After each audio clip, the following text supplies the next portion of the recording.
따스한 햇살이 황금빛으로 물드는 어느 옛 성곽 너머의 작은 마을.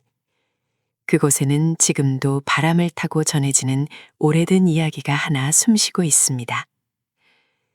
이 평화롭고도 비밀스러운 마을의 이야기에 귀를 기울이시기 전에 여러분의 따뜻한 관심이 담긴 구독과 좋아요를 살포시 눌러주신다면 이 이야기의 보찜을 풀어놓는 제게 더없이 큰 힘이 될 것입니다. 자, 그럼 짐을 풀고 저 파도처럼 넘실거리는 보리밭으로 함께 걸어 들어가 보실까요? 보리밭의 바보 칠구. 바람이 불 때마다 쏴 하는 청량한 소리와 함께 끝없이 펼쳐진 푸른 보리밭이 파도처럼 일렁했습니다. 하늘은 티 없이 맑았고 산등성이를 타고 내려온 부드러운 산들바람은 마을 어귀의 오래된 당산나무 가지를 기분 좋게 흔들고 지나갔습니다. 이 웅장하고도 고즈넉한 풍경 한가운데 포근하게 둥지를 튼 이 마을은 예로부터 청보리골이라 불렸습니다. 세상의 시끄러운 전란이나 팍팍한 인심과는 동떨어진 듯 청보리골 사람들의 삶은 아침 이슬을 머금은 풀잎처럼 느릿하고 평화로웠습니다. 집집마다 저녁 무렵이면 피어오르는 하얀 밥 짓는 연기, 개울가에서 빨래방망이를 두드리는 아낙네들의 경쾌한 웃음소리, 그리고 흙먼지를 일으키며 골목을 누비는 아이들의 제잘거림이 이 마을이 가진 전부이자 가장 큰 자랑거리였습니다. 그리고 이 평화롭고 아름다운 한 폭의 풍경화 속에서 결코 빼놓을 수 없는 한 사내가 있었습니다. 계절에 맞지 않는 품이 넉넉한 저고리를 아무렇게나 걸치고 무릎이 훤히 드러난 낡은 바지에 밑창이 다해진 집신을 꿰어시는 사내. 덥수룩하게 자라 눈을 반쯤 덮은 머리칼 사이로는 언제나 해벌쭉 벌어진 입과 사람 좋은 웃음이 새어나왔습니다. 턱 밑에는 아침에 먹다 흘린 밥알이 한두 개쯤 붙어있기 일쑤였고 걸음을 걸을 때면 어깨를 들썩이며 덩실덩실 춤을 추듯 걷는 기이한 사내. 마을 사람들은 젖먹이 아이부터 허리가 굽은 노인에 이르기까지 그를 바보 칠구라고 불렀습니다. 칠구의 하루는 마을의 부지런한 수탉보다도 일찍 시작되었습니다. 동이 트기도 전 푸르시름한 새벽 안개가 보리밭을 융단처럼 덮고 있을 무렵이면 어김없이 우물가에는 칠구의 콧노래 소리가 울려 퍼졌습니다. 헤헤, 물이 차갑네요, 물이 달아요. 혼잣말을 중얼거리며 칠구는 커다란 물지개에 물을 가득 길어 올렸습니다. 그렇게 길어 올린 물은 다리가 불편해 거동이 힘든 김노인 댁의 물독을 채웠고 혼자 사는 과부 댁의 부뚜막 한 편에 놓였습니다. 노가 시킨 일도 아니었고 그렇다고 품삯을 바라고 하는 일도 아니었습니다. 그저 칠구는 마을을 돌며 자신이 할 수 있는 벅찬 일들을 말없이, 아니 바보 같은 웃음을 흘리며 대신해 주었습니다. 날이 밝아오고 마을이 기지개를 켜면 칠구는 더욱 바빠졌습니다. 대장간 최 씨가 무거운 쇳덩이를 옮기며 끙끙대고 있으면 어디선가 나타난 칠구가 헤헤 칠구가 들게요 하며 불쑥 나서서 그 무거운 짐을 번쩍 들어 올렸습니다. 장정 3시부터도 꿈쩍 않던 참나무 밑동을 도끼질 한 번에 쩍쩍 갈라놓는 것도 칠구의 몫이었습니다. 사람들은 칠구에 무식할 정도로 엄청난 힘에 혀를 내두르면서도 그가 도끼질을 하다 말고 날아가는 나비를 쫓아 밭고랑을 뛰어다니는 모습을 보며 쯧쯧 힘이 장사면 못해 머리에 든 게 없는 등신인걸 하며 혀를 차곤 했습니다. 칠구는 그저 해벌쭉 웃으며 머리를 긁적일 뿐이었습니다. 주막의 주모 막순내는 칠구의 단골 참새 방앗간이었습니다. 장작을 산더미처럼 패주고 나면 막스는 가마솥 밑바닥을 득득 긁어 만든 크고 고소한 누룽지 한 덩이를 칠구의 손에 쥐어주었습니다. 아이고, 이 바보야. 장작을 이리 많이 패놓고 고작 누룽지 하나면 헤헤거리니 널 어쩌면 좋냐. 막순의 타박 섞인 걱정에도 칠구는 세상을 다 가진 듯한 표정으로 누룽지를 와작와작 씹어 삼키며 아짐의 누룽지가 젤로 맞나요? 꿀 발라놨어요. 하고 너스레를 떨었습니다. 그 천진난만한 대답에 막순도 결국 헛웃음을 지으며 탁주 한 사발을 더 내어주곤 했습니다. 마을 아이들에게 칠구는 세상에서 제일 재미있는 장난감이자 든든한 골목대장이었습니다. 아이들이 술래잡기라도 할라치면 칠구는 기꺼이 술래가 되어 주었습니다. 아이들이 던지는 작은 흙장난이나 짓궂은 농담에도 화 한 번 내는 법 없이 과장된 몸짓으로 벌러덩 뒤로 나자빠지며 아이들의 배꼽을 쥐게 만들었습니다. 처마 밑에 집을 지으려다 떨어진 제비 새끼를 주워다 조심스레 둥지에 다시 올려놓아주는 것도 칠구였고, 들개들이 마을 닭들을 노리고 어슬렁거릴 때면 작대기 하나를 들고 무서운 표정을 지으며 쫓아내는 것도 칠구의 몫이었습니다. 비록 지능은 7살 어린아이만도 못해 보였지만 마을 사람들의 일상 구석구석에는 칠구의 거칠고 투박한 손길이 닿지 않은 곳이 없었습니다. 사람들은 바보 칠구를 무시하고 가볍게 여겼지만 동시에 그가 없는 청보리골의 일상은 상상조차 할 수 없을 만큼 그에게 스며들어 있었습니다. 그러나 이 맑고 평화로운 수채화 같은 나날들 속에서 마을 사람 그 누구도 눈치채지 못한 비밀이 하나 있었습니다. 그것은 바로 칠구가 진짜 바보가 아니라는 사실이었습니다.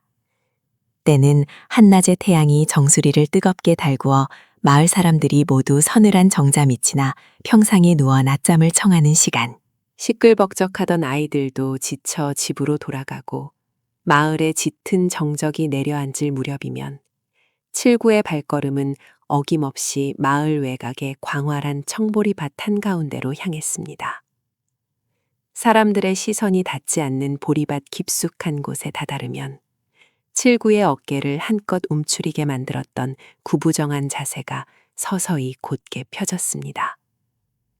해벌쭉하게 풀려있던 입가에는 서늘한 호선이 그려졌고 흐리멍덩하기 짝이 없던 눈동자는 순식간에 매의 눈처럼 날카롭고 깊은 정기를 뿜어내기 시작했습니다. 그는 덥수룩한 머리카락을 쓸어 넘기며 보리밭에 조용히 가부좌를 들고 앉았습니다. 조금 전까지 동네 똥개를 쫓아다니며 흙먼지를 뒤집어 쓰던 바보 칠구의 모습은 온데간데 없고 마치 깊은 산속에서 돌을 닦는 무인이나 세상의 이치를 통달한 기인의 자태가 그 자리를 대신했습니다. 그의 숨소리는 깊고 고요했으며 주변에 흔들리는 보리 이삭들이 마치 그의 호흡에 맞춰 춤을 추는 듯한 기묘한 기류가 흘렀습니다. 칠구는 왜 이 작고 외진 청보리골에서 바보 행세를 하며 숨어 지내는 것일까요? 그의 투박하고 갈라진 손바닥 굳은 살은 단순히 장작을 패고 물을 길어서 생긴 것이라기엔 그 위치와 형태가 너무도 정교하게 무기를 다루던 자의 그것과 닮아 있었습니다. 가끔 주막구석에 쭈그려 앉아 바보처럼 헤헤거리면서도 마을을 지나쳐가는 수상한 행색의 외지인들이나 관아의 포졸들이 나타나면 그의 시선은 찰나의 순간 누구보다 예리하게 그들의 일거수일투족을 꿰뚫어 보곤 했습니다. 그는 과거로부터 도망친 것일까요? 아니면 다가올 거대한 폭풍으로부터 이 평화로운 마을을 지키기 위해 스스로를 낮추고 때를 기다리는 것일까요? 아무도 알지 못하는 그의 거대한 비밀은 푸른 보리밭의 바람소리에 묻혀 고요히 침묵할 뿐이었습니다. 어느덧 해가 뉘엿뉘엿 서산으로 넘어가고 하늘은 붉고 보랏빛으로 타오르는 저녁 노을을 그려내기 시작했습니다. 보리밭 전체가 황금빛 융단처럼 반짝이는 그 아름다운 시간. 깊은 명상과 사색에 잠겨있던 칠구의 귀에 멀리서 자신을 부르는 소리가 들려왔습니다. 야, 이 바보 칠구야. 어딜 가서 또 퍼질러 자고 있는겨? 이리 와서 저녁이나 먹어라.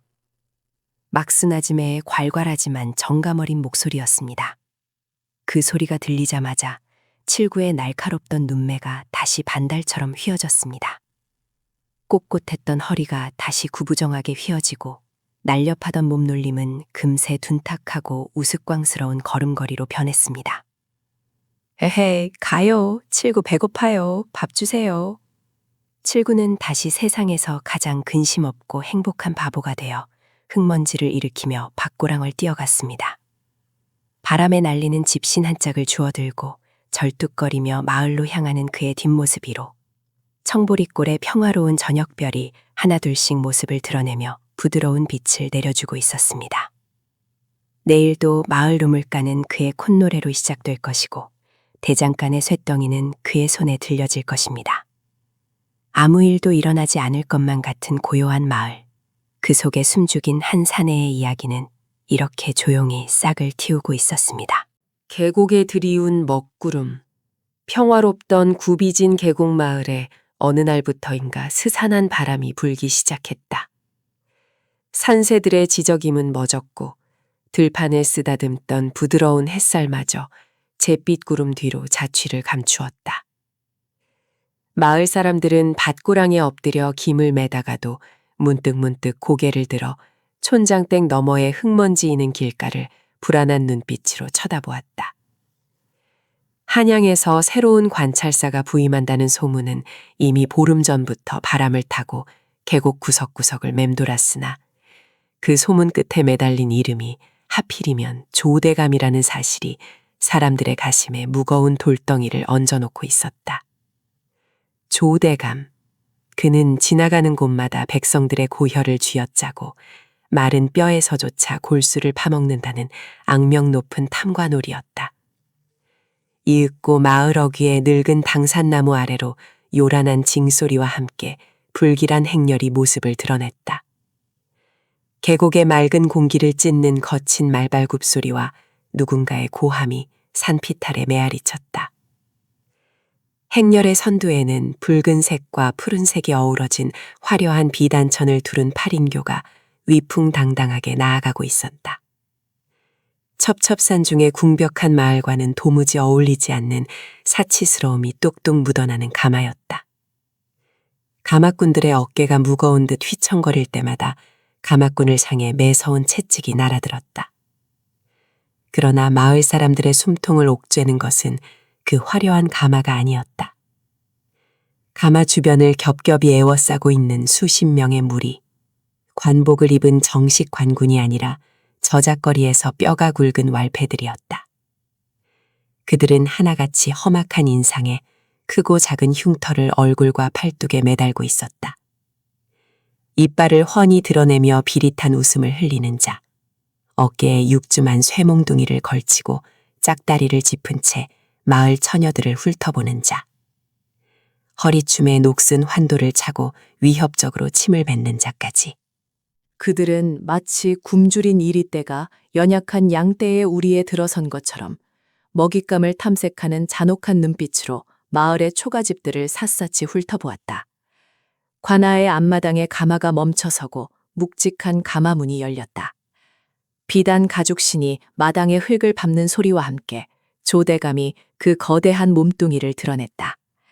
값비싼 명주자락을 휘감은 그의 몸은 기름진 음식과 나태함으로 비대하게 부풀어 있었고 번들거리는 얼굴 위로는 오만함과 탐욕이 진득하게 배어 있었다.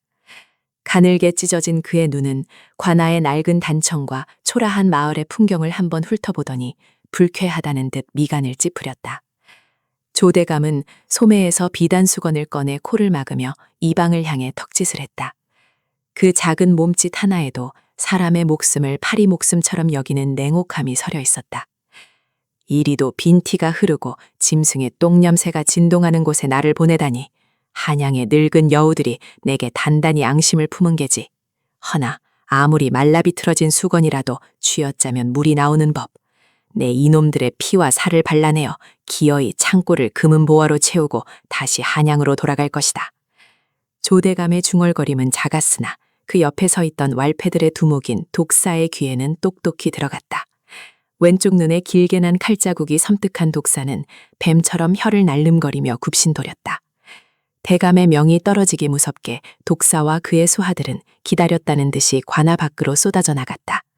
그것은 곧 계곡마을에 내리는 피바람의 서막이었다. 그날 오후 마을 광장에는 징소리가 요란하게 울려 퍼졌고 촌장을 비롯한 마을의 장정들이 왈패들의 발길질에 밀려 억지로 무릎을 꿇었다.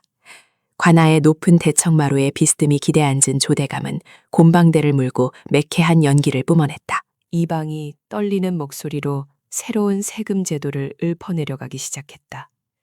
토지의 크기에 상관없이 매겨지는 과도한 군포, 이미 바친 특산물에 대한 억지스런 추가 징수, 심지어 관찰사의 부임을 축하한다는 명목으로 요구되는 터무니없는 양의 쌀과 명주까지. 그것은 세금이라기보다는 합법을 가장한 노골적인 약탈이었다. 백발이 성성한 촌장이 눈물을 흘리며 앞으로 기어나와 이마를 땅에 찧었다. 대감마님, 통촉하여 주시옵소서. 올해는 가뭄이 들어 계곡에 물마저 말라붙었고 걷어들인 곡식은 지난 겨울의 빚을 갚기에도 턱없이 부족하옵니다. 저작거리에 내다 팔 특산물은커녕 당장 아이들 입에 풀칠할 피조차 없는 형편이옵니다. 제발 한 번만 거두어 주시옵소서. 촌장의 애끓는 호소에도 조대감의 표정은 바위처럼 꿈쩍하지 않았다. 그는 공방대를 가볍게 털어 재를 털어내더니 귀찮다는 듯 손가락을 까딱였다. 그 신호를 본 독사가 성큼성큼 걸어나와 묵직한 가죽 신발 발코로 촌장의 가슴팍을 사정없이 걷어찼다. 컥 하는 비명과 함께 노구가 흙바닥에 처박혔고 입가에서는 붉은 피가 흘러내렸다. 광장에 모인 마을 사람들의 입에서 경악의 탄식이 터져나왔으나 왈패들이 짐승 같은 괴성을 지르며 몽둥이를 휘두르자 이내 억눌린 흐느낌만이 마당을 채웠다. 관아의 곳간이 비어있는데 어찌 백성된 자들이 배를 불리려 든단 말이냐. 법이 정한 바를 어기는 자는 그 누구도 용서치 않을 것이니 당장 해가 지기 전까지 명시된 공물을 관아로 바쳐라. 만약 토를 달거나 곡식을 숨기는 자가 있다면 그 집안은 삼족을 멸하여 이 계곡에 뼈도 추리지 못하게 할 것이다. 독사의 호통이 떨어지자 왈패들은 마치 고삐 풀린 사냥개처럼 마을로 흩어졌다. 참혹한 수탈의 시간이었다. 왈패들은 허술한 살인문을 걷어차고 들어가 집안을 쑥대밭으로 만들었다. 광에 숨겨둔 한 줌의 씨앗통마저 바닥에 내동댕이 쳐졌고 노모가 병을 치료하기 위해 평생을 모아둔 몇 푼의 엽전마저 그들의 더러운 소나기로 들어갔다. 저항하려는 장정들은 무자비한 쇠몽둥이 찜질을 당해 피투성이가 된 채 마당에 나뒹굴었고 아낙네들은 왈패들의 희롱을 피하기 위해 치맛자락을 부여잡고 산속으로 도망쳐야 했다. 마을 어귀에 살던 과부댁의 상황은 더욱 처참했다. 유일한 재산이었던 암탉 2마리를 빼앗기지 않으려 발버둥 쓰던 그녀는 왈패의 주먹에 맞아 혼절했고 그녀의 품에 안겨있던 어린아이는 차가운 흙바닥에 내팽개쳐져 서럽게 울어댔다. 왈패들은 아랑곳하지 않고 암탉의 목을 비틀어 허리춤에 매단 채 낄낄거리며 다음 집을 향해 발걸음을 옮겼다. 마을 곳곳에서 들려오는 비명과 울음소리, 기물이 부서지는 소리가 계곡의 바람을 타고 음산한 교향곡처럼 울려 퍼졌다. 해가 저물고 어둠이 깔렸으나 마을의 고통은 끝나지 않았다. 관아의 마당에는 빼앗아온 곡식 가마니와 놋그릇, 직물들이 산더미처럼 쌓여갔다. 대청마루에 앉아 그 모습을 지켜보는 조대감의 입가에는 비로소 만족스러운 미소가 번졌다. 그는 빼앗은 닭으로 끓인 백숙과 마을에서 가장 좋은 쌀로 빚은 청주를 들이켜며 왈패들의 노고를 치하했다. 관아 밖의 밤하늘에는 별빛조차 보이지 않았다. 짓밟힌 밭고랑 사이로 숨죽여 오는 백성들의 피눈물이 모여 짙은 안개가 되었고 그 안개는 거대한 먹구름이 되어 계곡 전체를 옥죄듯 짓누르고 있었다. 어제까지만 해도 아이들의 웃음소리가 끊이지 않던 계곡은 단 하루 만에 희망이 거세된 생지옥으로 변해버렸다. 왈패들이 피워놓은 횃불만이 붉게 타오르며 짐승처럼 번뜩이는 그들의 눈동자를 비출 뿐이었다. 밤바람이 불어올 때마다 찢겨나간 초가집의 지붕과 부서진 문짝들이 을씨년스러운 소리를 내며 흔들렸다. 그것은 무자비한 권력과 폭력 앞에 철저히 유린당한 힘없는 자들의 절망적인 통곡이었다. 계곡에 들이운 먹구름은 이제 막 시작된 기나긴 어둠의 시간을 예고하며 그 어떤 빛도 허락하지 않겠다는 듯 마을을 더욱 짙고 차갑게 삼켜 들어가고 있었다. 무지렁이들의 눈물, 바싹 메마른 흙먼지가 바람을 타고 무겁게 가라앉는 오후였다. 하늘은 야속하리만치 푸르고 시리게 맑았으나 마을을 짓누르는 공기는 썩은 내를 풍기는 늪처럼 탁하고 숨이 막혔다. 평화로워야 할 초가집 처마 밑으로는 짙은 그늘이 드리워졌고 밭을 매던 안악들의 손길은 공포에 질려 딱딱하게 굳어 있었다. 멀리서부터 들려오는 거친 발소리와 쇳덩이가 부딪히는 파여름이 마치 저승사자가 끌고 오는 수레바퀴 소리처럼 마을 어귀를 넘어오고 있었기 때문이다. 이윽고 들이닥친 왈패들의 무리는 인간의 형상을 한 야차와 다를 바 없었다. 찢어진 장삼자락을 허리춤에 질끈 묶고 손에는 몽둥이와 낫, 끝이 뾰족한 쇠스랑을 아무렇게나 쥔 사내들이었다. 그들의 눈동자에는 일말의 동정심이나 인간으로서의 이성은 깃들어 있지 않았다. 오직 굶주린 이리떼처럼 뜯어먹을 만만한 먹잇감을 찾는 살기만이 번득일 뿐이었다. 무지렁이들, 그럴 하나 잃지 못하고 평생 흙이나 파먹고 살아온 순박한 마을 사람들은 왈패들이 뿜어내는 거친 숨소리만으로도 사시나무 떨듯 몸을 사렸다. 이놈의 총구석은 어찌된 게 올 때마다 쥐어 짜낼 게 이리도 없어. 우두머리로 보이는 흉터난 사내가 퇴하고 탁한 침을 바닥에 뱉으며 소리쳤다. 그의 몽둥이가 허공을 가르더니 가장 가까이 있던 칠성내 장독대를 무참히 내리쳤다. 와장창 하는 날카로운 파여름과 함께 검붉은 간장이 피처럼 흘러내렸다. 칠성내 어미가 비명을 지르며 주저앉았지만 왈패들은 오히려 그 비명 소리를 즐기는 듯 비릿한 웃음을 흘렸다. 그들은 집집마다 문짝을 발로 차 부수고 뒤줄을 뒤집어 엎으며 나달 하나까지 싹싹 긁어 모으기 시작했다. 말라비틀어진 씨감자 몇 알을 빼앗기지 않으려 바닥에 엎드려 빌던 최노인의 앙상한 등 위로 가차없는 발길질이 쏟아졌다. 아이고, 나리, 제발 그것만은 내년 봄에 심을 종자입니다. 그것마저 가져가시면 우린 다 굶어 죽습니다. 최노인의 애끓는 호소에도 왈패의 발길질은 멈추지 않았다. 퍽, 퍽 하는 둔탁한 소리가 메마른 땅을 울렸다. 노인의 입에서 컥컥거리는 핏물이 튀어나왔고 그 처참한 광경에 마을 사람들은 누구 하나 나서지 못한 채 숨죽여 오열할 뿐이었다. 공포가 양심을 짓누르고 폭력이 인륜을 마비시킨 지옥 같은 순간이었다. 바로 그때 무리의 틈바구니를 헤치고 투박한 그림자 하나가 튀어나왔다. 칠구였다. 평생 남의 집 머슴살이를 하며 굵은 뼈마디와 갈라진 굳은 살을 훈장처럼 달고 살아온 사내. 짐승처럼 일만 하며 살아온 터라 말 주변도 없고 그저 허허실실 웃기만 하던 바보 같은 사내. 그러나 그의 두 눈만은 지금 활활 타오르는 화토불처럼 매섭게 빛나고 있었다. 칠구는 자신보다 머리 하나는 더 큰 왈패의 앞을 가로막고 섰다. 그리고는 바닥에 쓰러진 최노인을 자신의 넓은 등판으로 덮어 안으며 보호했다. 그만들 하시오. 노인네가 죽어가잖소. 다 가져갔으면 그만하면 될 일이지. 어찌 사람 목숨까지 거두려 하시오. 칠구의 목소리는 투박했지만 그 안에 담긴 결기는 바위처럼 단단했다. 순간 왈패들의 움직임이 멈췄다. 감히 반항이라는 것을 할 줄 모르는 버러지 같은 것들 중 하나가 고개를 쳐든 것이다. 우두머리 사내의 눈썹이 꿈틀하더니 이내 기가 차다는 데 칠소가 터져나왔다. 호쭈, 이 촌놈 새끼가 지금 감히 누굴 가르치려 들어. 내 놈이 이 말을 제일 가는 장사라도 되느냐. 말이 끝나기가 무섭게 굵은 박달나무 몽둥이가 허공을 갈라 칠구의 어깨를 강타했다. 뼈가 울리는 끔찍한 소리와 함께 칠구의 몸이 크게 휘청였다. 하지만 그는 노인을 감싼 팔을 풀지 않았다. 오히려 두 다리에 힘을 꽉 주고 바닥에 뿌리를 내린 고목처럼 버텼다.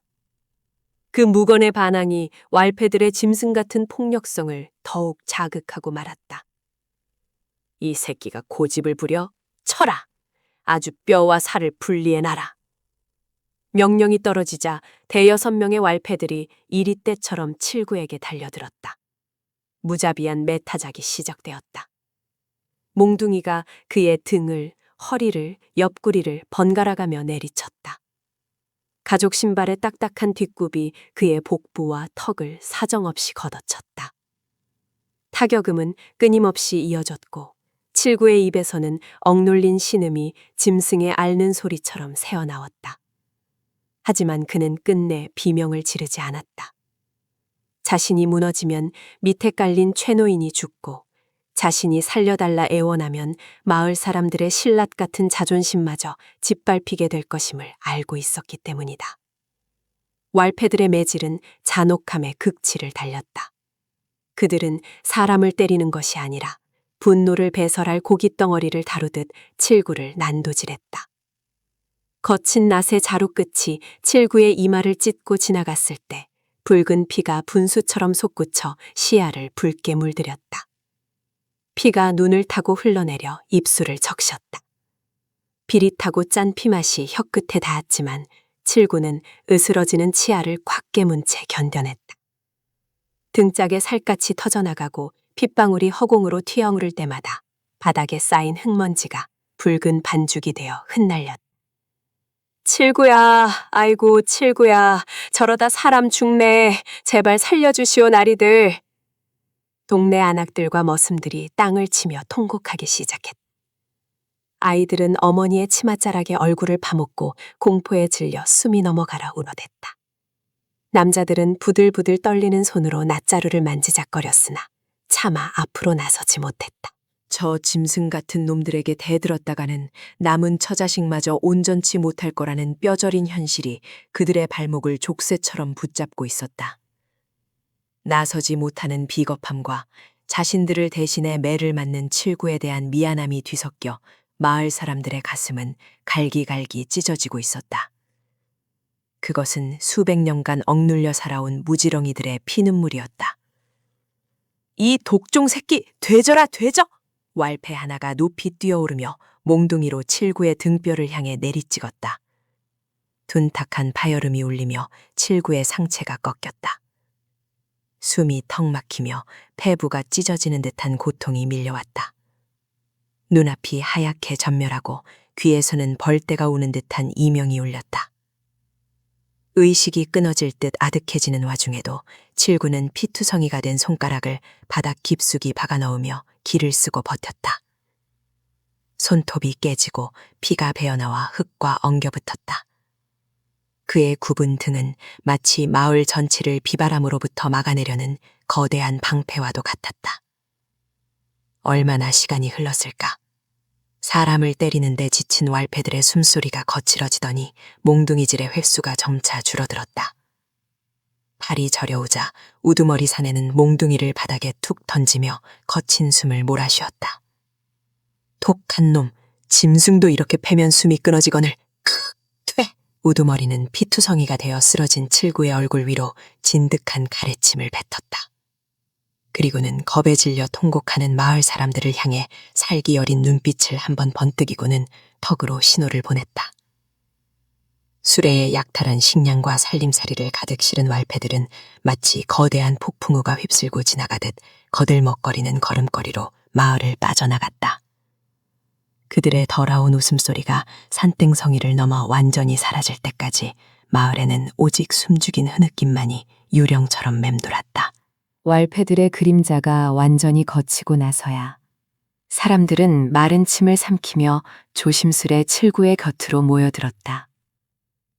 흙바닥은 온통 칠구가 흘린 붉은 피로 얼룩져 있었다.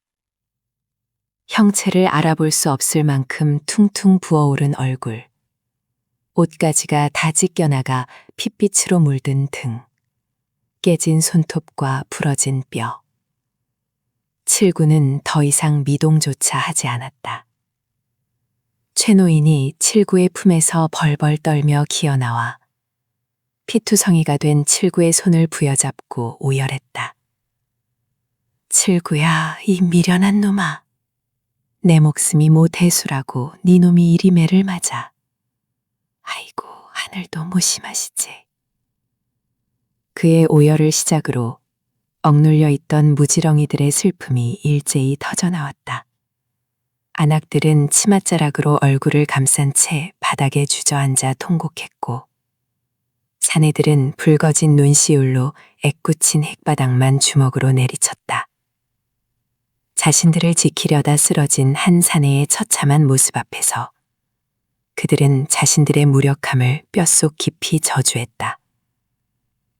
아무도 지켜주지 않는 세상에서 가장 낮고 천한 자들만이 서로의 피를 핥아주고 서로의 상처를 끌어안고 있었다. 바람이 다시 불어와 칠구의 피 묻은 머리카락을 쓸어 넘겼고, 핏빛으로 얼룩진 흙먼지 위로 무지렁이들의 뜨겁고도 서러운 눈물이 하염없이 떨어져 내리고 있었다. 그것은 절망의 눈물이자 세상의 무진 핍박 속에서도 결코 쓰러지지 않으려는 처절한 생명의 흔적이었다. 마을 위로 무겁고 서글픈 노을이 붉게 물들어 가고 있었다. 달빛 아래 춤추는 그림자. 먹물을 엎질러 놓은 돛 칠흑 같은 밤하늘 위로 날카로운 발톱을 숨긴 맹수처럼 짙은 먹구름이 천천히 흘러가고 있었다. 이따금 구름 사이로 창백한 얼굴을 내미는 보름달의 빗무리가 차갑게 얼어붙은 지상 위로 쓰러졌다. 도성의 외곽, 인적이 드문 버려진 창고지대는 오랫동안 악명 높은 왈패 집단인 흑사파의 은밀한 소굴로 쓰이고 있었다. 낮에는 평범한 짐꾼이나 상인으로 위장했던 이들이 밤이 되면 본색을 드러내어 작물을 밀거래하고 무고한 이들의 피땀을 쥐어짜며 거리를 공포로 몰아넣는 곳이었다. 창고지대 깊숙한 곳에 자리한 가장 거대한 정각에서는 탁한 술 냄새와 노름판의 열기가 밤 공기를 데우고 있었다. 그곳의 문을 거칠게 열어젖히며 비틀거리는 걸음으로 걸어 나온 자는 흑사파의 행동대장 중 한 명인 쌍도끼 광만이었다. 그의 허리춤에는 방금 전 전당포 주인을 협박해 뜯어낸 은화자루가 묵직하게 매달려 있었다. 기분 좋게 취의가 오른 광만은 습관적으로 허리춤에 도끼자루를 쓰다듬으며 음습한 골목길로 접어들었다. 그때였다.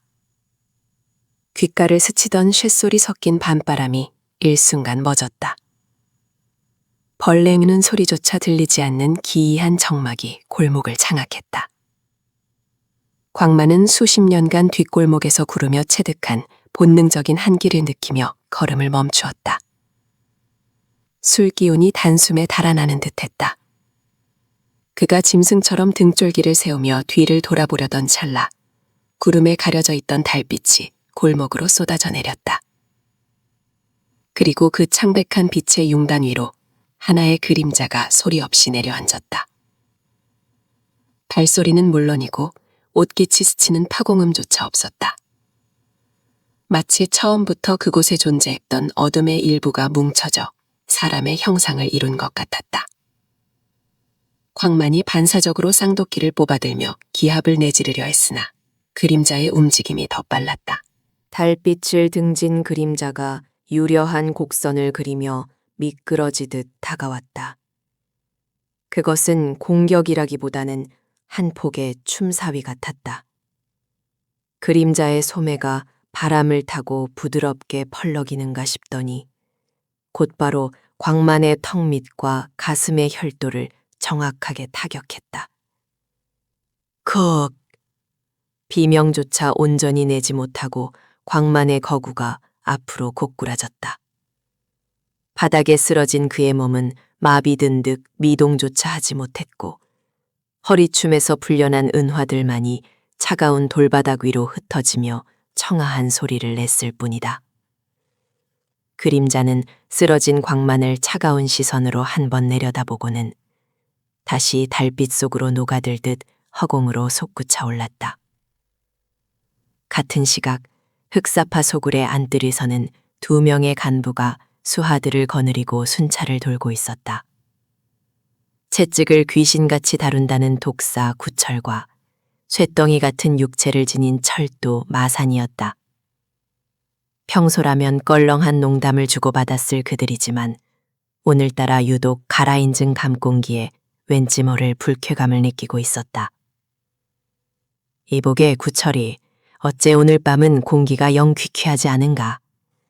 광만 그 돌머리 놈은 귓간에 빠지기라도 했는지 코빼기도 보이지 않고 말이야. 마산이 투덜거리며 거대한 쇠몽둥이를 어깨에 걸쳐맸다. 구철이 허리춤에 가죽 채찍을 만지작거리며 입을 열려던 순간 안뜰 저편의 기화지붕 위에서 기척이 느껴졌다. 두 사람의 시선이 동시에 허공을 향했다. 달빛을 등지고선 환칠한 인형. 삿갓을 깊게 눌렀어 얼굴은 보이지 않았고 넉넉한 흑의장 삼자락이 밤바람에 춤추듯 나부끼고 있었다. 그 고고하고도 기이한 자태는 피비린내 나는 이 도적들의 속을과는 전혀 어울리지 않았다. 어떤 놈이냐? 감히 이곳이 어디라고 쥐새끼처럼 기어들어와! 마산이 호통을 치며 쇠몽둥이를 땅에 내리찍었다. 쾅 하는 둔탁한 파열음과 함께 돌바닥이 거미줄처럼 갈라졌다. 수십 명의 수하들이 일제히 무기를 빼들고 살기를 뿜어냈다. 그러나 지붕 위의 그림자는 미동조차 없었다. 그 고요함이 오히려 흑사파 무리들의 심장을 옥죄해왔다. 참지 못한 마산이 먼저 땅을 박차고 솟구쳤다. 곰 같은 덩치에 어울리지 않는 무서운 도약력이었다. 그의 쇠몽둥이가 지붕 위의 그림자를 향해 무자비하게 떨어져 내렸다. 당장이라도 두개골을 부숴버릴 듯한 일격이었다. 하지만 몽둥이가 목표를 타격하려는 찰나 그림자는 잔상만을 남긴 채 깃털처럼 허공으로 떠올랐다. 뭐시? 허공에서 몸을 뒤집은 그림자의 발끝이 마산의 몽둥이 끝을 가볍게 밟았다. 무시무시한 완력이 실린 공격이었음에도 그림자는 그 힘을 역으로 이용하여 춤을 추듯 방향을 틀었다. 둥글게 홀을 그린 그림자의 발차기가 마산의 뒤통수를 정확히 후려쳤다. 육중한 파공음과 함께 마산의 거구가 안뜰 한가운데로 추락해 처박혔다. 단 한 번의 합. 그것으로 흑사파 내에서 힘으로는 둘째가라면 서러워할 마산이 의식을 잃고 뻗어버린 것이다. 빌어먹을 놈이. 경악한 구철이 채찍을 휘둘렀다. 밤공기를 가르는 채찍은 마치 살아있는 검은 뱀처럼 허공을 구불거리며 그림자의 목줄기를 노렸다. 그러나 그림자의 움직임은 물이 흐르는 것처럼 유연하고 거침이 없었다. 땅에 사뿐히 내려앉은 그림자는 채찍의 궤적을 눈으로 좇지도 않은 채 상체를 살짝 비틀어 치명적인 타격을 여유롭게 피했다. 구철은 다급해져 연거푸 채찍을 휘둘렀지만 단 한 번도 그림자의 옷깃조차 스치지 못했다. 달빛 아래로 이리저리 미끄러지며 다가오는 그림자의 보법은 신비스러울 만치 아름다웠으나 구철의 눈에는 그것이 죽음을 선고하러 다가오는 저승사자의 춤사위로만 보였다. 순식간에 구철의 눈앞까지 파고든 그림자의 손에서 은빛 섬광이 번쩍였다. 무기인지 맨손인지조차 가늠할 수 없을 만큼 빠른 속도였다. 탓! 하는 경쾌한 타격음이 연속해서 3번 울려 퍼졌다. 구철의 손목, 팔꿈치, 그리고 명치였다. 채찍을 쥔 손에서 맥없이 힘이 풀리며 무기가 바닥으로 떨어졌다. 구철은 명치를 부여잡고 그대로 무릎을 꿇었다. 단전에서부터 치밀어 오르는 극심한 고통에 눈앞이 하얗게 전멸했다. 불과 타경도 지나지 않은 짧은 시간 동안 흑사파를 대표하는 3명의 행동대장이 먼지처럼 쓰러져 버렸다.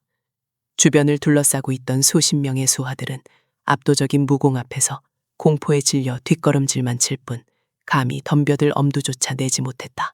물러서라, 이 병신 같은 놈들아! 그때 속을 가장 안쪽에 굳게 닫혀있던 방문이 산산조각나며 벼락 같은 고함이 터져나왔다. 안뜰의 혼란을 감지한 흑사파의 지부장 혈수 족향이었다. 강호에서도 제법 이름이 알려진 사파의 고수인 그는 자신의 수하들이 추풍낙엽처럼 쓰러져 있는 참상을 보고는 두 눈을 붉게 물들였다. 조평의 두 손에는 이미 짙은 핏빛에 기운 혈사장의 내공이 모여들고 있었다. 주변의 공기마저 피비린내로 진동하는 듯했다. 어느 문파의 쥐새끼인지는 모르겠으나 내 오늘 네 놈의 내장을 파내어 개먹이로 주마. 조평이 핏발선 눈으로 그림자를 노려보며 쏘아붙였다. 그러나 삿갓을 쓴 그림자는 여전히 아무런 대답도 하지 않았다. 그저 고요히 조평을 향해 몸을 돌렸을 뿐이다. 구름이 완전히 걷히며 교교한 달빛이 안뜰 전체를 대낮장엄 환하게 비추었다. 조평이 괴성과 함께 땅을 차며 돌진했다. 그의 두 손에서 뿜어져 나오는 핏빛 장력은 앞을 가로막는 모든 것을 부수고 녹여버릴 듯 맹렬했다. 공기를 찢는 끔찍한 파공음이 안뜰을 휩쓸었다. 주변의 졸개들조차 그 여파에 휘말려 비명을 지르며 나동그라졌다. 하지만 그림자는 피하지 않았다. 오히려 거대한 혈사장의 기운을 향해 스스로 걸어 들어갔다. 조평의 핏빛 장력이 그림자의 가슴을 꿰뚫으려는 찰나. 그림자의 두 손이 나비의 날갯짓처럼 가볍게 허공을 저었다.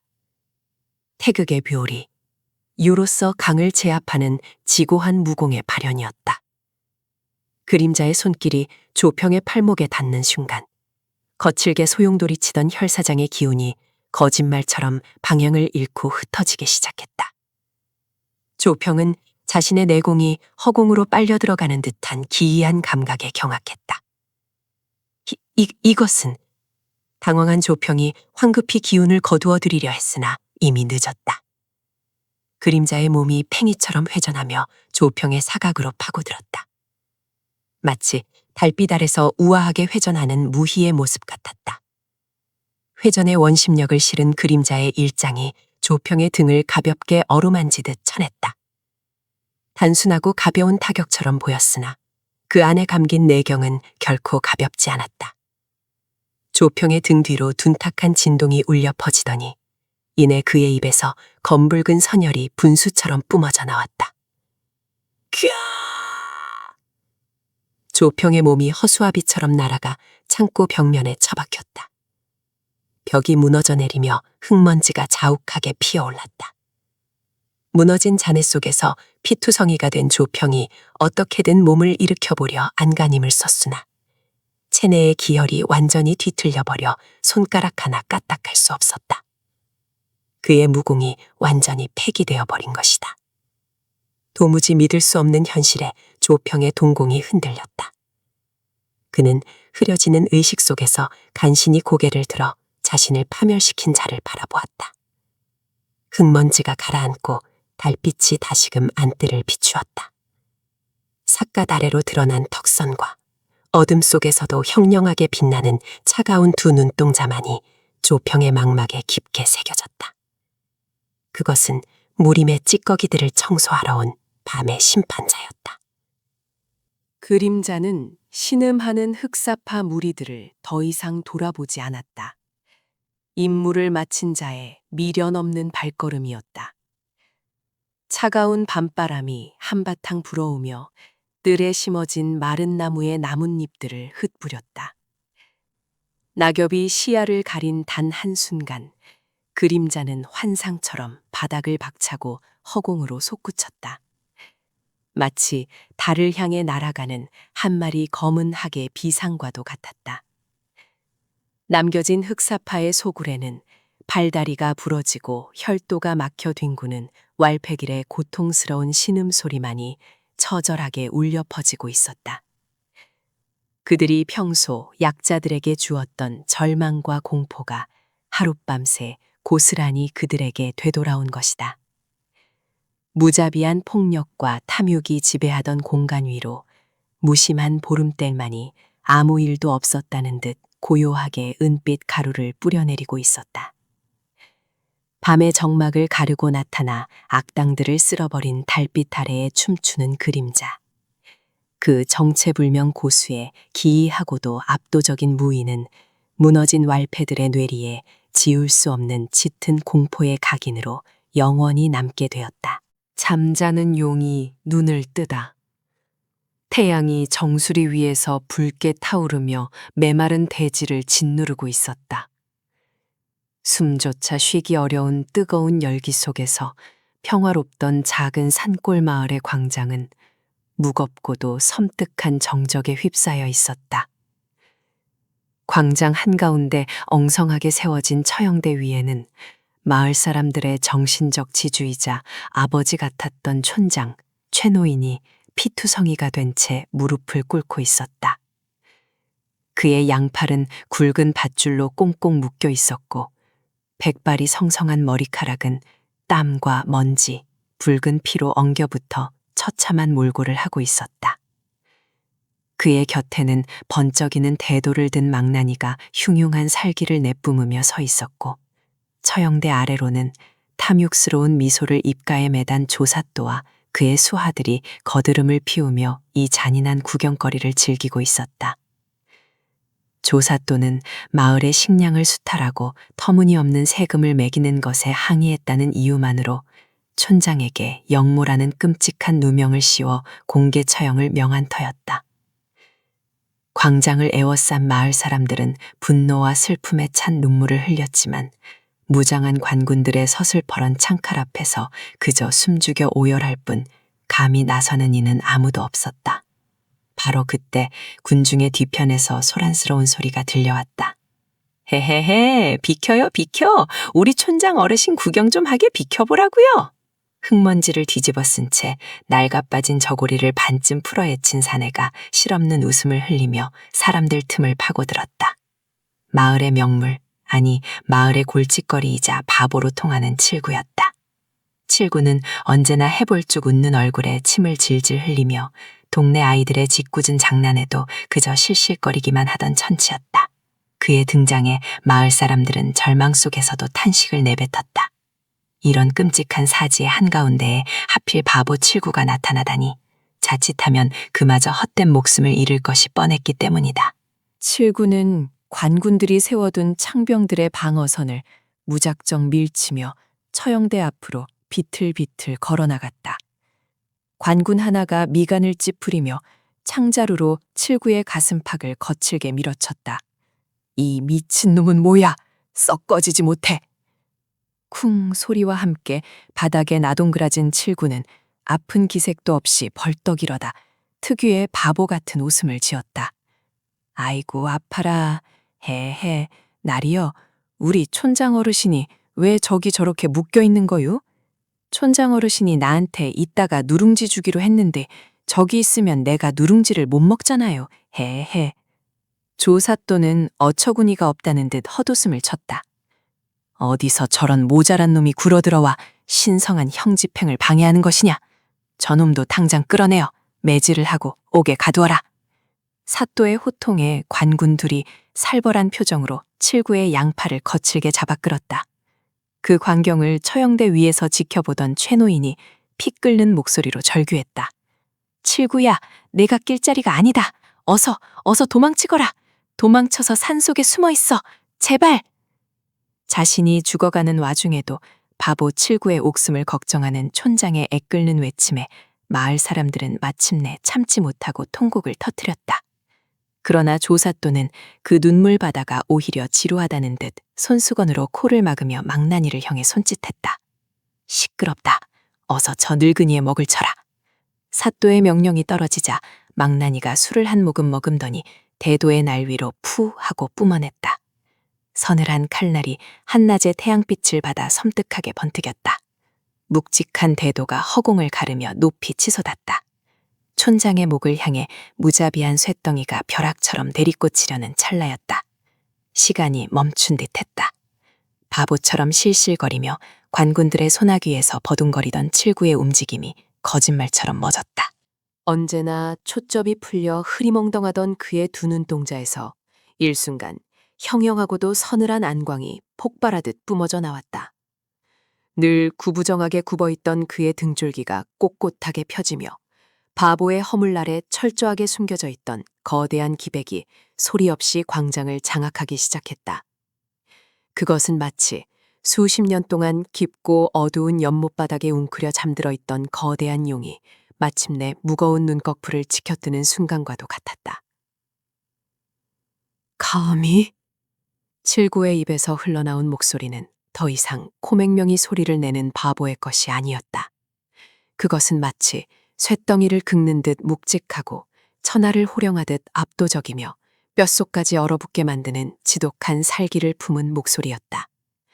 그의 양팔을 붙잡고 있던 관군들이 순간적인 오한을 느끼며 움찔한 틈을 타 칠구의 몸이 아지랑이처럼 흐릿해졌다. 팟! 누구도 그의 움직임을 눈으로 좇지 못했다. 바람이 일었다고 생각한 순간 처형대 위로 내리꽂히던 망나니의 거대한 대도가 텅 하는 찢어질 듯한 파공음과 함께 허공으로 튕겨나갔다. 망나니는 자신의 두 손을 감싸쥐고 비명을 지르며 뒤로 나자빠졌다. 튕겨나간 대도를 막아낸 것은 놀랍게도 칠구가 평소 지팡이처럼 짚고 다니던 볼품없는 낡은 나뭇가지였다. 광장에 모인 모든 이들의 숨통이 턱 막혔다. 마을 사람들도 조사또도 관군들도 두 눈을 의심했다. 처형대위 피투성이가 된 촌장의 앞을 가로막고 선 산에는 그들이 알던 바보 칠구가 아니었다. 낡은 저고리 자락을 바람에 펄럭이며 서 있는 그의 뒷모습은 태산처럼 거대해 보였고 주변의 공기마저 그의 기세에 짓눌려 무겁게 가라앉아 있었다. 칠구야? 촌장이 믿을 수 없다는 듯 떨리는 목소리로 부르자 칠구는 천천히 고개를 돌려 그를 바라보았다. 늘 해벌쭉 웃던 입가에는 희미하지만 단단한 미소가 걸려 있었고 두 눈에는 촌장을 향한 깊은 존경과 애틋함이 담겨 있었다. 어르신, 늦어서 죄송합니다. 그동안 제 못난 장단을 맞춰주시느라 고생 많으셨습니다. 이제 편히 쉬십시오. 칠구의 그 한마디는 촌장의 가슴을 철렁 내려앉게 만들었다. 지난 세월 거두어 키웠던 바보 청년의 진짜 정치를 짐작조차 하지 못했던 자신의 무지가 원망스러울 정도로 지금 칠구가 뿜어내는 기백은 한 나라의 대장군을 능가하고 있었다. 못 들었느냐? 저 미친놈을 당장 베어라. 저놈도 역적이다. 조사또가 공포에 질린 목소리로 발악하듯 소리쳤다. 그제야 정신을 차린 20여 명의 정예 관군들이 일제히 검을 뽑아들고 처형대를 향해 쇄도에 들어왔다. 번뜩이는 사리와 칼날들이 사방에서 칠구를 향해 쏟아졌다. 그러나 칠구는 서두르지 않았다.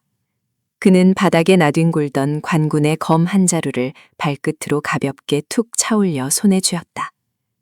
그가 평범한 쇠검의 자루를 쥐는 순간 검신이 부르르 떨리며 마치 주인을 만난 명검처럼 날카로운 우레소리를 토해냈다. 10년. 칠구의 입술 사이로 서늘한 탄식이 흘러나왔다. 이 검을 다시 쥐지 않겠노라 하늘에 맹세하고 스스로 바보의 탈을 썼거늘. 너희들의 탐욕이 기억 후 내 손에 다시 피를 묻히게 하는구나. 말이 채 끝나기도 전에 칠구의 몸이 앞으로 쏘아져 나갔다. 그의 검술은 거칠거나 둔탁하지 않았다. 그것은 지극히 유려하고 춤을 추듯 아름다웠으나 그 끝에는 절대적인 죽음이 깃들어 있었다. 채쟁. 가장 먼저 달려들던 3명의 관군이 단 한 번의 궤적에 무기를 놓치고 무릎을 꿇었다. 피를 보지 않으려는 듯 칠구의 검은 철저하게 상대의 급소를 비켜가며 관절과 혈도를 정확히 타격했다. 그의 움직임은 한 마리 학이 물 위를 거니는 것처럼 가벼웠고 검이 그리는 궤적은 굽이치는 용의 승천처럼 웅장했다. 막아라! 찌르고 베어버려! 수십 자루의 창과 검이 칠구의 전후 좌우를 압박해왔지만 그는 마치 눈을 감고도 세상의 모든 흐름을 읽는 듯했다. 몸을 반바퀴 틀며 찔러오는 창을 비껴내고 그대로 검의 면을 이용해 2명의 병사를 스르거렸다. 공중으로 도약한 그의 몸이 태양빛을 등지고 떨어져 내리며 은빛 칼바람을 일으키자 관군들은 비명조차 지르지 못한 채 추풍낙엽처럼 우수수 쓰러져 나갔다. 불과 차 한 잔을 마실 시간도 지나지 않았다. 20여 명의 무장한 정예 병력들이 단 한 명의 사내 앞에서 검 한 번 제대로 휘둘러 보지 못하고 바닥에 뒹굴며 신음하고 있었다. 광장에는 오직 칠구의 가벼운 숨소리와 흙먼지가 바람에 흩날리는 소리만이 남았다. 조사또는 엉덩방아를 찧은 채 벌벌 떨며 뒷걸음질을 쳤다. 그의 바짓가랑이는 이미 공포로 흥건하게 젖어 있었다. 칠구가 천천히 걸음을 옮겨 사또의 턱 밑에 서늘한 칼끝을 겨누었다. 칠구의 눈동자 속에는 어떠한 자비도 없는 빙하 같은 냉기가 서려 있었다. 한 번만 더 이 마을 사람들의 털끝 하나라도 건드린다면 다음엔 내 놈의 목통에서 뜨거운 피가 솟구치는 것을 보게 될 것이다. 사또는 숨을 헉헉거리며 혼절하듯 고개를 끄덕였다. 칠구는 이전 없이 검을 거두어 바닥에 던져버리고는 몸을 돌려 촌장에게 다가갔다.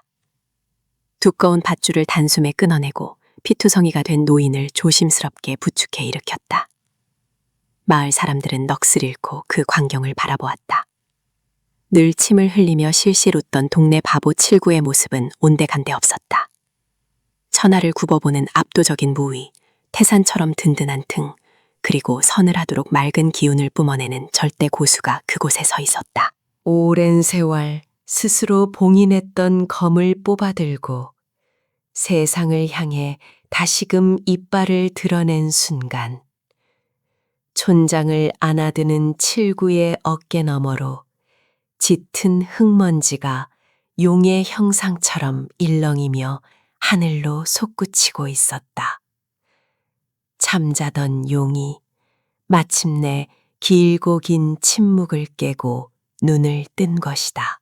조선 제1검 바람이 되어 떠나다. 먹구름이 낮게 엎드린 하늘 아래 핏빛으로 물든 탐관오리 조항류의 거대한 장원은 기분 나쁜 정적에 휩싸여 있었다. 불과 반각전만 해도 기생들의 간드러진 웃음소리와 기름진 고기를 뜯으며 백성들의 고혈을 짜낸 재물을 자랑하던 추악한 연회장은 이제 짙은 피비린내와 억눌린 신음만이 맴도는 아수라장이 되어 있었다. 장원 곳곳에는 조항루가 팔도에서 거액을 주고 긁어모은 네로라 하는 살수들과 무사들이 낙엽처럼 쓰러져 있었다. 그들 중 누구도 단 한 번의 온전한 초식을 펼치지 못했다. 그저 눈을 깜빡이는 찰나의 순간 섬광이 스치고 지나가면 목숨이 끊어지거나 검을 쥔 팔이 바닥에 나뒹굴었을 뿐이다.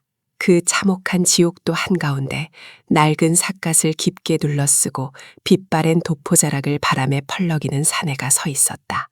그의 손에 들린 검은 화려한 장식 하나 없는 투박한 쇠붙이에 불과해 보였으나 검신을 타고 흐르는 서늘한 검기만큼은 주변의 공기마저 얼어붙게 만들 정도로 흉엄했다. 그가 바로 한때 조정의 옥좌를 지키는 가장 견고한 방패였으나 권력의 부질없음을 깨닫고 미련 없이 스스로 야인이 된 사내. 세간에서는 그를 가리켜 조선 제1검이라 불렀지만 정작 본인은 자신의 이름조차 바람 속에 지워버린 지 오래인 무명의 검객이었다. 내 놈이 정녕 사람이란 말이냐? 이놈들아 무엇들하는 것이냐? 당장 저놈의 목을 치지 않고 비단옷이 땀과 오줌으로 범벅이 된 조항루가 뒷걸음질을 치며 악을 썼다. 그의 곁에는 아직 쓰러지지 않은 사파에서 악명 높은 흑혈단의 잔당 10여 명이 남아 있었다. 그러나 그들의 눈빛에는 이미 전이가 아닌 원초적인 공포가 서려 있었다. 평생을 사륙 속에서 살아온 그들이었지만 눈앞에 사내가 뿜어내는 기백은 인간이 범접할 수 있는 영역이 아니었다. 사내의 검은 살기를 띠지 않았다. 분노도 없었다. 그저 자연의 섭리처럼 태풍이 초가집을 쓸어버리듯 무심하고도 압도적일 뿐이었다. 목숨을 구걸할 기회는 3번 주었을 터이다. 삿갓 아래로 낮고 묵직한 음성이 흘러나왔다. 사내가 한 걸음 앞으로 내딛자 흑혈단의 무사들이 기합을 지르며 일제히 덤벼들었다. 그것은 용기가 아니라 공포에 짓눌려 터져나온 비명에 가까웠다. 10여 자루의 시뻘건 흉기들이 사내의 사방을 촘촘히 올가매며 날아들었다. 피할 곳은 없어 보였다. 하지만 사내의 발걸음은 멈추지 않았다. 챙! 투박한 검이 허공에 반원을 그렸다. 그것은 마치 느린 춤사위처럼 보였으나 실제로는 눈으로 또칠 수조차 없는 극강의 쾌검이었다. 첫 번째 검격에 3명의 무사들이 들고 있던 환도가 산산조각이 나며 허공으로 흩어졌다. 이어진 두 번째 발걸음과 함께 사내의 몸이 팽이처럼 회전했다. 비풍 낙엽. 바람이 불어 낙엽을 떨구듯 사내의 검이 지나간 궤적을 따라 검은 그림자들이 픽픽 쓰어졌다. 비명조차 지를 새가 없었다. 10여 명의 무사들이 바닥에 쓰러져 피를 토하는 데 걸린 시간은 단 3번의 숨을 들이마시고 내쉬는 찰나에 불과했다. 히. 마침내 홀로 남은 조항루가 다리에 힘이 풀려 털썩 주저앉았다. 그는 덜덜 떨리는 손으로 품속에서 금괴와 은정들이 가득 든 전대를 꺼내 바닥에 내동댕이 쳤다. 살려주게. 내 모든 재물을 다 주겠네. 벼슬자리도 줄 수 있어. 자네 같은 무공이라면 병조판 서자리도 꿈이 아닐 터. 제발 목숨만은 살려주시오. 사내는 바닥에 흩어진 금괴들을 무심한 시선으로 내져다 보았다. 백성들이 피눈물을 흘리며 바친 쌀이, 늙은 어미가 자식을 팔아넘기며 흘린 눈물이 저 금괴 속에 엉겨붙어 있었다. 사내가 검을 지켜들었다. 서늘한 달빛이 검신에 반사되어 조항루의 일그러진 얼굴을 비추었다. 내 놈의 목숨은 내게 아무런 가치가 없다. 다만 네가 흘리게 만든 백성들의 눈물은 그 무게를 달아야겠지. 번쩍. 눈이 부신 섬광이 조항루의 정수리로 내리꽂혔다. 조항루는 두 눈을 부릅뜬 채 단발마의 비명조차 지르지 못하고 굳어버렸다. 그러나 그의 목은 떨어지지 않았다. 대신 그의 머리 위에 거만하게 솟아있던 상투가 싹둑 잘려나가 바닥에 툭 떨어졌고, 그가 입고 있던 화려한 관복이 수백 개의 조각으로 찢어지며 허공에 흩날렸다. 무인에게 있어 상투가 잘린다는 것은 죽음보다 더한 치욕이었고, 관복이 찢긴 것은 그의 모든 관력이 끝났음을 의미했다. 이곳의 재물은 내일 아침 관아가 아닌 백성들이 먼저 거두어 갈 것이다. 두 다리가 붙어 있다면 당장 이 땅을 떠나라. 다시 내 눈앞에 띈다면 그때는 상투가 아니라 내 놈의 목이 떨어질 것이다. 바지에 지린 오물 냄새를 풍기며 조항루가 미친 사람처럼 바닥을 기어 장원 밖으로 도망치기 시작했다. 그 추악한 뒷모습을 잠시 지켜보던 사내는 천천히 검을 들어 올렸다. 검신에는 피 한 방울 묻어있지 않았다. 절대적인 경지에 이른 검은 살과 뼈를 가르면서도 피를 머금지 않는 법이었다. 창. 청아한 쇳소리와 함께 검이 낡은 검집 속으로 미끄러져 들어갔다. 폭풍이 휩쓸고 간 자리에는 다시 무거운 침묵이 내려앉았고, 굳게 닫혀있던 장원의 문틈 너머로 숨죽여 지켜보던 촐로들과 백성들이 하나둘씩 모습을 드러냈다. 그들의 눈에는 경외감과 함께 뜨거운 눈물이 맺혀 있었다.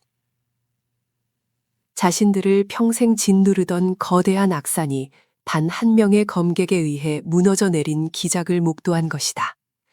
한 백성이 떨리는 걸음으로 다가와 사내의 발 앞에 무릎을 꿇었다. 대협, 이 은혜를 어찌 갚아야 할지 부디 조남이라도 알려주십시오.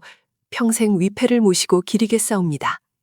사내는 말없이 돌아서서 백성들을 향해 가볍게 목례를 했다. 삿갓 아래에 가려진 그의 입가에 희미한 미소가 스쳐 지나간 듯도 했다. 바람이 불어 먼지가 거쳤을 뿐 바람에게 이름을 묻는 이는 없습니다. 이제 당신들의 삶을 사십시오. 그것이 끝이었다. 사내는 더 이상의 말도 어떤 환대도 허락하지 않았다. 그는 묵묵히 발걸음을 돌려 장원의 정문을 나섰다. 어두운 밤하늘을 찢고 한 줄기 바람이 불어와 그의 도포자락을 세차게 흔들었다. 걸음을 내디딜 때마다 그의 모습은 점점 어둠 속으로 스며들었고, 이내 거대한 대자연의 풍경 속으로 완전히 녹아들어갔다. 압도적인 무력으로 세상의 썩은 뿌리를 베어내면서도 결코 그 자리에 머물지 않는 자.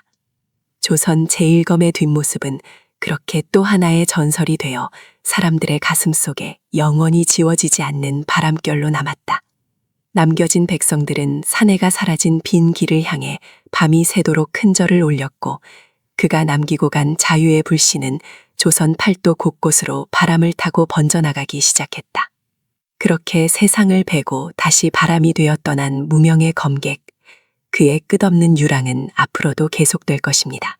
거친 세상 속에서 악을 단죄하며 묵묵히 자신의 길을 걷는 조선 제1검의 통쾌하고도 장엄한 다음 여정이 궁금하시다면, 그리고 이 가슴 뛰는 전설에 계속 함께하고 싶으시다면 지금 바로 구독과 좋아요를 부탁드립니다. 여러분의 힘찬 응원과 관심이 모여 더 넓은 세상을 가르는 가장 날카로운 검기가 되어 다음 이야기로 돌아오겠습니다. 감사합니다.